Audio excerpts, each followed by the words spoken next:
હવે આગળ જોઈએ સ્વાધ્યાય 13.16 રકમ કંઈક આ પ્રમાણે છે કે ધારો કે આપણે Fe2656 ન્યુક્લિયસનું વિખંડન એ બે સમાન ટુકડાઓ Al1328માં કરવાનું વિચારીએ છીએ, એટલે કે Fe2656ના ન્યુક્લિયસનું વિખંડન એલ્યુમિનિયમના બે ટુકડાઓમાં કરવું છે. આવું વિખંડન ઉર્જાની દ્રષ્ટિએ શક્ય છે. પ્રક્રિયાનું ક્યુ મૂલ્ય શોધીને સમજાવો. અહીં Fe2656 પરમાણુનું દળ આપેલું છે 55.93494 યુ અને એલ્યુમિનિયમ 1328નું દળ આપેલું છે 27.98191 યુ.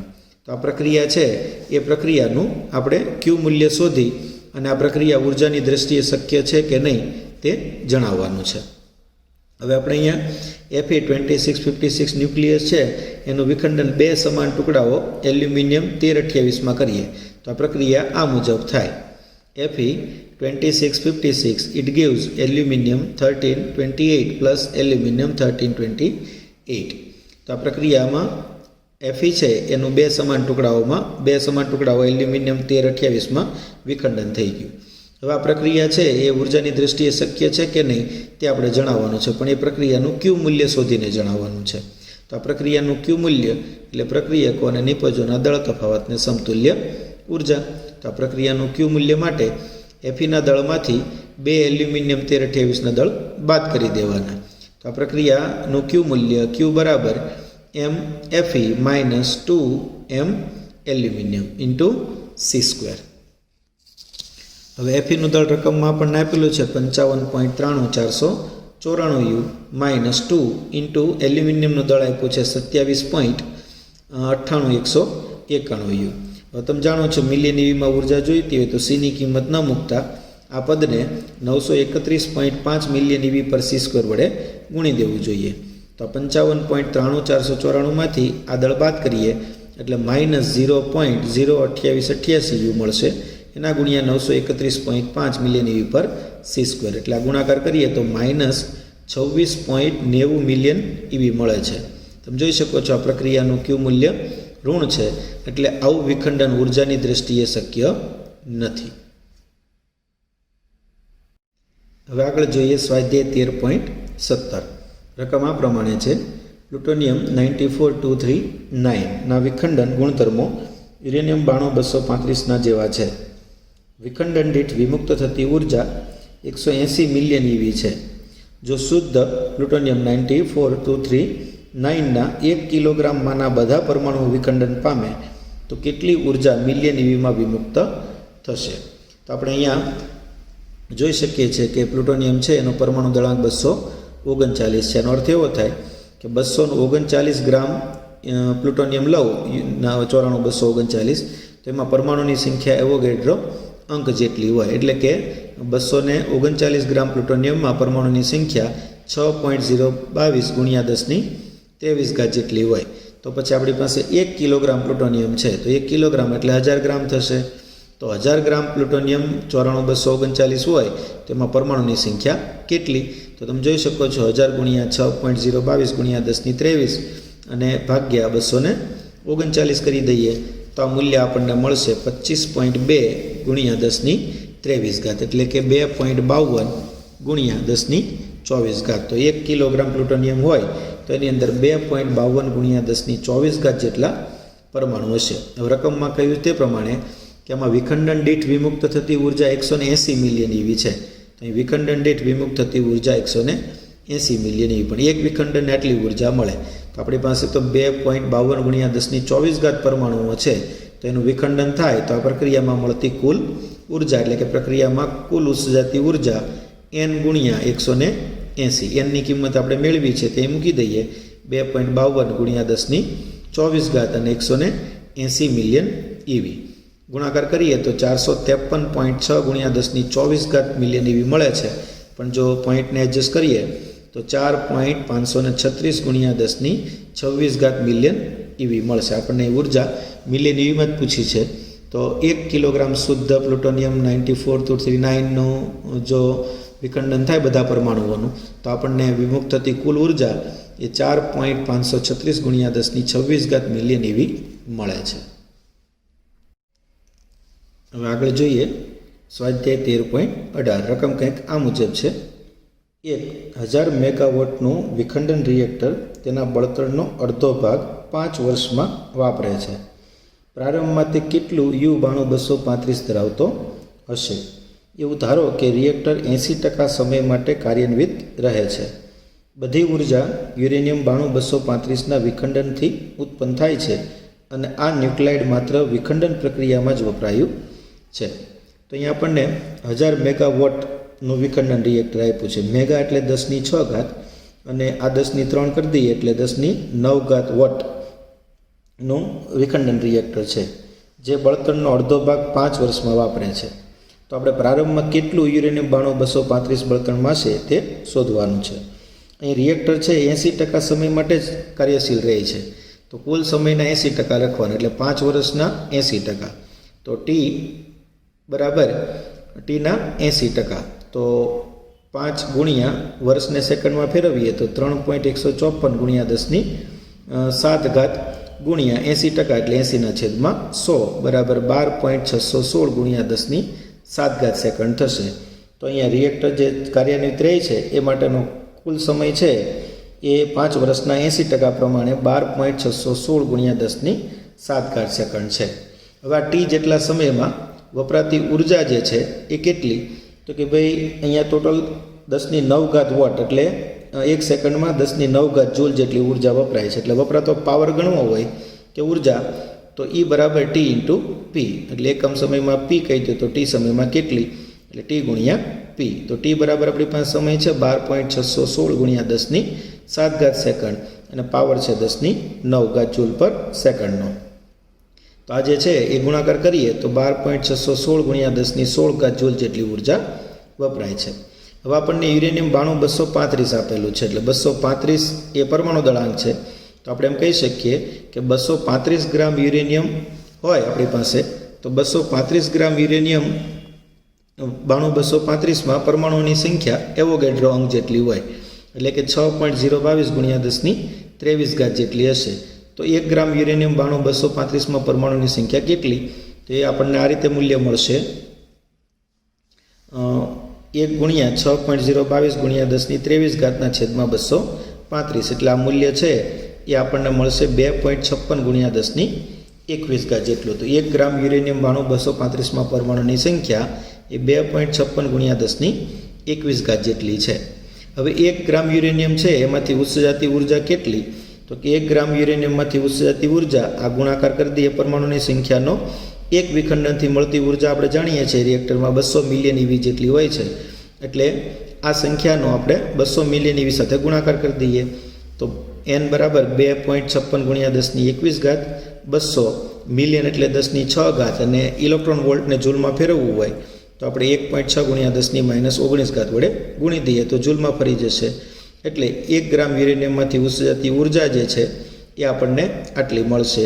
બેનો ગુણાકાર કરી દઈએ એટલે 8.192 ગુણ્યા 10⁻10 જૂલ પર સેકન્ડ જેટલી ઉર્જા 1 ગ્રામ યુરેનિયમમાંથી ઉત્સર્જાશે. એટલે પર સેકન્ડે 8.192 ગુણ્યા 10⁻10 જૂલ જેટલી ઉર્જા ઉત્સર્જન પામે છે. હવે 5 વર્ષમાં વપરાતો યુરેનિયમનો જથ્થો છે એ કેટલો?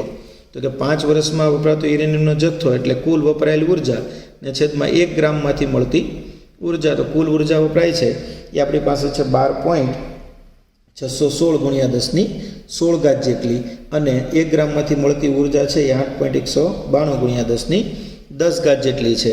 એટલે સાદુરૂપ આપીએ તો આપણને 1540 કિલોગ્રામ મળે છે. પણ અહીંયા રકમમાં કહ્યું છે તે પ્રમાણે કે યુરેનિયમ છે એનું વિખંડન જે થાય છે તે 5 વર્ષમાં અડધો ભાગ જ બળતણનો વપરાય છે.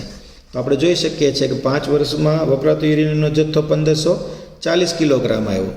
તો 5 વર્ષમાં રિએક્ટરના બળતણનો અડધો જ ભાગ વાપરતું હોય તો એનો મતલબ એવો થયો કે પ્રારંભમાં રિએક્ટરમાં રહેલ યુરેનિયમનો જથ્થો કેટલો હશે? તો કે 2 ગુણ્યા 1540 એટલે કે 30,080 કિલોગ્રામ. તો આ તમે જોઈ શકો છો કુલ જથ્થો શરૂઆતમાં 30,080 કિલોગ્રામ હશે, એનો અડધો ભાગ જ વપરાણો છે 5 વર્ષમાં. એટલે આનું અડધું 1540 આવ્યું. એટલે 5 વર્ષમાં વપરાતો યુરેનિયમનો જથ્થો જો 1540 કિલોગ્રામ હોય તો પ્રારંભમાં રિએક્ટરમાં યુરેનિયમનો જથ્થો છે એ 3080 કિલોગ્રામ જેટલો હશે. હવે આપણે આગળ જોઈએ સ્વાધ્યાય 13.19. રકમ કંઈક આ મુજબ છે. ડ્યુટેરિયમના 2 કિલોગ્રામના વિખંડનથી 100 વોટનો વિદ્યુત લેમ્પ કેટલો સમય સુધી પ્રકાશતો રાખી શકાય? વિખંડન પ્રક્રિયા નીચે મુજબ થાય છે એમ ગણો.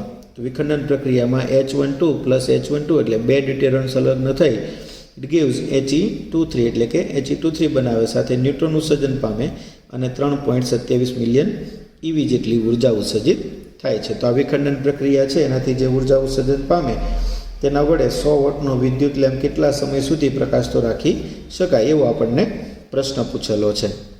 તો તમે જાણો છો કે ડ્યુટેરિયમ છે એનો પરમાણુ દળાંક 2 છે, એટલે 2 ગ્રામ ડ્યુટેરિયમ હોય તો એમાં પરમાણુની સંખ્યા એવોગેડ્રો અંક જેટલી હોય. તો આ 2 કિલોગ્રામ છે એટલે 2000 ગ્રામ એમાં કેટલી, એટલે 2 ગ્રામ ડ્યુટેરિયમમાં પરમાણુની સંખ્યા એવોગેડ્રો અંક એટલે કે 6.022 ગુણ્યા 1023 છે. તો 2000 ગ્રામ ડ્યુટેરિયમમાં પરમાણુઓની સંખ્યા કેટલી? તો 2000 ગુણ્યા 6.022 ગુણ્યા 1023 છેદમાં 2 એટલા મૂલ્ય મળશે આપણને 6.023 ગુણ્યા 1026. આમ 2000 ગ્રામ ડ્યુટેરિયમમાં પરમાણુની સંખ્યા 6.023 ગુણ્યા 1026 જેટલી છે. હવે 2 ડ્યુટેરિયમ સંલગ્ન થાય ત્યારે He23 બનાવે અને આટલી ઉર્જા ઉત્સર્જન પામે છે. તો 2 ડ્યુટેરિયમના સંલયન થાય તો એનાથી મળતી ઉર્જા એ 3.27 મિલિયન EV આપી છે. હવે મિલિયન છે એટલે 10⁶ EV અને 1 EV બરાબર 1.6 ગુણ્યા 10⁻19 જૂલ છે. એટલે મૂલ્ય આપણને 2 ડ્યુટેરિયમના સંલયનથી મળતી ઉર્જા એ 3.27 ગુણ્યા 10⁶ ગુણ્યા 1.6 ગુણ્યા 10⁻19 જૂલ જેટલી મળશે. હવે આ 6.023 ગુણ્યા 10⁻26 ડ્યુટેરિયમના સંલયનથી મળતી ઉર્જા આપણે શોધીએ. તો 2 ડ્યુટેરિયમના સંલયનથી આટલી ઉર્જા મળે તો આટલા ડ્યુટેરિયમના સંલયનથી કેટલી, એટલે 6.023 ગુણ્યા 10⁻26 ગુણ્યા 3.27 ગુણ્યા 10⁶ ગુણ્યા 1.6 ગુણ્યા 10⁻19 છેદમાં 2 એટલે આ મૂલ્ય આપણને મળે છે 15.75 ગુણ્યા 10⁻13 જૂલ. એટલે 6.023 ગુણ્યા 10⁻26 ડ્યુટેરિયમના સંલયનથી મળતી ઉર્જા એ 15.75 ગુણ્યા 10⁻13 જૂલ જેટલી છે. હવે 100 વોટનો લેમ્પ આટલી ઉર્જાથી કેટલો સમય સુધી પ્રકાશિત રાખી શકાય? તો આપણને ખબર છે કે 100 વોટ એટલે 100 જૂલ પર સેકન્ડ, એટલે કે 100 વોટના બલ્બમાં 100 જૂલ ઉર્જા વપરાતા લાગતો સમય 1 સેકન્ડ જેટલો હોય. તો પછી આ બલ્બમાં આ 15.75 ગુણ્યા 10⁻13 જૂલ ઉર્જા વપરાતા કેટલો સમય લાગશે? તો 15.75 ગુણ્યા 10⁻13 ગુણ્યા 1/100 એટલે 15.75 ગુણ્યા 10⁻11 સેકન્ડ લાગે. પણ જો સેકન્ડને વર્ષમાં ફેરવવું હોય તો 3.154 ગુણ્યા 10⁻7 વડે ભાગી નાખીએ તો સેકન્ડ છે વર્ષમાં ફરી જશે. એટલે 15.75 ગુણ્યા 10⁻11 ભાગ્યા 3.154 ગુણ્યા 10⁻7 એટલે વર્ષમાં ફરી જાય. તો આ ભાગાકાર આપણને 4.9936 ગુણ્યા 10⁻4 મળે છે, એટલે કે 49,936 વર્ષ થાય. તો જો 2 કિલોગ્રામ ડ્યુટેરિયમ છે એનું વિખંડન થાય કે એનું સંલયન થાય તો એ પ્રક્રિયામાં આપણને જે ઉર્જા મળે છે એનાથી 100 વોટનો બલ્બ છે એ 49,936 વર્ષ સુધી પ્રકાશતો રાખી શકાય. વિદ્યાર્થી મિત્રો, હવે આગળ જોઈએ સ્વાધ્યાય 13.20. રકમ આ પ્રમાણે છે. 2 ડ્યુટેરિયમના સન્મુખ સંઘાત માટે સ્થિતિમાન બેરિયરની ઊંચાઈ ગણો. સૂચના આપેલી છે. સ્થિતિમાન બેરિયરની ઊંચાઈ 2 ડ્યુટેરિયમ એકબીજાને સહેજ સ્પર્શે ત્યારે તેમની વચ્ચેના કુલંબ અપાકર્ષણ દ્વારા અપાય છે. તેમને 2.0 ફર્મીની ત્રિજ્યાના સખત ગોળા ગણી શકાય તેમ ધારો. અહીં ડ્યુટેરિયમ છે એ H12 એટલે એમાં એક પ્રોટોન હોય એટલે એનો વિદ્યુતભાર પ્રોટોનના વીજભાર જેટલો થશે. એટલે ડ્યુટેરિયમનો વિદ્યુતભાર Q બરાબર 1.6 ગુણ્યા 10⁻19 કુલમ. એ ડ્યુટેરિયમની જે ત્રિજ્યા આપી, કેમ કે ડ્યુટેરિયમને 2 ફર્મીની ત્રિજ્યાના સખત ગોળા તરીકે ગણવાની છે.